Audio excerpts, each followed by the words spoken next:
خلاص هي مش هتقدر تكمل معاه، دينا وقفت لحد هنا. بعتلنا بتقول لي طب انا دلوقتي هرفع قضيه، لكن ارفع خلع ولا طلاق؟ هي دلوقتي محتاره. طب وفي الطلاق وفي الخلع انه الافضل لي؟ هسيب ايه وهاخد ايه؟ موقف عيالي ايه؟ موقف القايمه ايه؟ الدنيا دي كلها هنتعرف عليها مع بعض النهارده. اي واحده الدنيا تقف معاها خلاص هي رايحه المحكمه ترفع قضيه، بتحتار قوي في حته اختيار قضيه الخلع ولا الطلاق. ان الافضل ليها، ان الافضل لاولادها، ان الافضل للقايمه بتاعتها وعزالها. وطبعا الحته المغلوطه اللي العالم كلها تايه فيها ان في حاله الخلع مش هاخد القايمه، دي هنتكلم فيها. لكن مواضيع كتير بتبقى في دماغ الواحده وهي رايحه ترفع القضيه، ارفع خلع ولا طلاق. فده هنوضحه بنقط رفيعه كده. اولهم الخلع زي الطلاق على الابراء. الطلاق على الابراء ده بنروح عند المأذون، بتتفقوا على الطلاق، خلاص اتطلقتوا، بتبريه من حقوقك الشرعيه وتطلقي. طب ايه الخلع بينه وبين الابراء ده بقى؟ ان ده بيتم عند المأذون اللي هو الطلاق على الابراء، انما الخلع بيتم بحكم محكمه، بحكم قاضي. دي اول نقطه ما بين الخلع والطلاق. رفيعه كده ما بين الخلع والطلاق على الابراء. الطلاق على الابراء ما بترجعيش حاجه، ما بترجعيش للراجل حاجه، انما في الخلع بترجعي له المهر اللي هو قدمه لك وقت العقد. في الطلاق على الابراء ما بترجعيش، لكن بتتنازل عن الحقوق الشرعيه.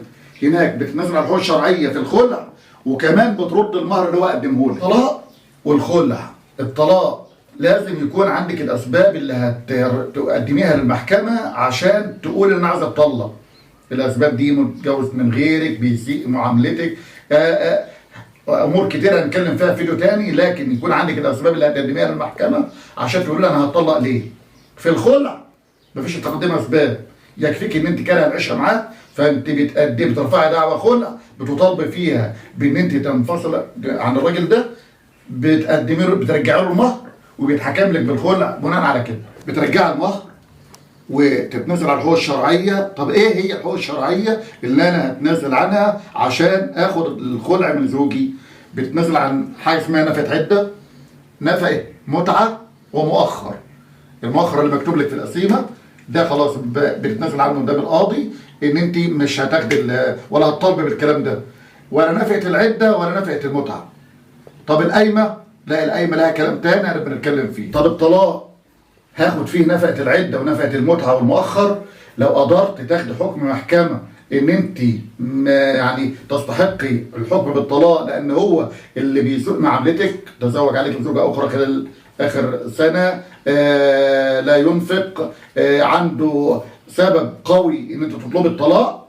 في الحاله دي بتطلقي وتاخدي العده والمتعه والمؤخر بتوعك، حقوقك الشرعيه كامله.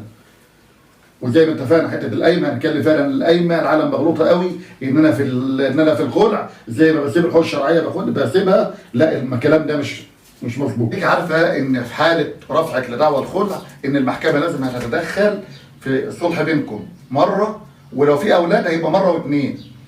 هتوفق بينكم، هتندب حكمين، هتحاول توفق الموضوع. مش ان انت اول ما تروح المحكمه تاني يوم هتاخد حكم الخلع. لا، الموضوع طبعا طبعا الوقت هنيجي نتكلم في نقطه الوقت. طب ان هي الافضل في الوقت بيفرق ما بين الخلع والطلاق، بيفرق طبعا. الخلع اقل في المده كتير لاسباب، منها ان الخلع من اول ما يتحكم لك بيه بقى حكم نهائي.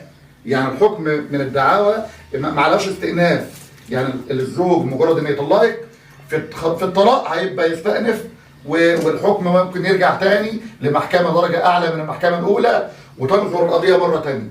لكن في الخلع مفيش الكلام ده، مجرد ان القاضي نطق بالحكم وخدت الحكم بتاعك بقى حكم نهائي. لكن في الطلاق زي ما وضحنا بيفرق. الطلاق مجرد ما هتاخد الحكم اول درجه هياخد هو الميعاد القانوني بتاع الاستئناف ويستأنف على الحكم ده الطلاق. لكن في الخلع مش هيبقى فيها كده. المحكمه بتحاول تراضيكم مره واثنين في الخلع، لكن في الطلاق انت مطالبه ان انت تقدمي سبب رفعك لقضيه الطلاق، ولابد ان المحكمه تقتنع بهذا الامر، بناء عليه اتحكم لك بيه خلاص تبقى دي حكم اول درجه، بيستأنف، بتاخد حكم تاني. ده الفرق ما بين قضيه الخلع وما بين الطلاق في الوقت. ان الوقت بيبقى الضعف او اكتر من الضعف. يعني لو هنفترض هناك ان قضيه الخلع هتاخد من 3 ل 4 شهور، لا هناك ممكن تدخلها في السنه. قضيه الطلاق بدرجتي التقاضي بتوعها تدخل في السنه، ده مش هتقل عن كده في درجتين. ممكن تبدا 7 8 شهور لو ما فيش اجازات وكلام من ده، لكن في الطبيعي لا هتوصل لكده. باقي الفروق ما بين قضيه الخلع وما بين الطلاق هنقدمهم في فيديو تاني عشان ما اطولش على حضراتكم. السلام عليكم ورحمه الله وبركاته.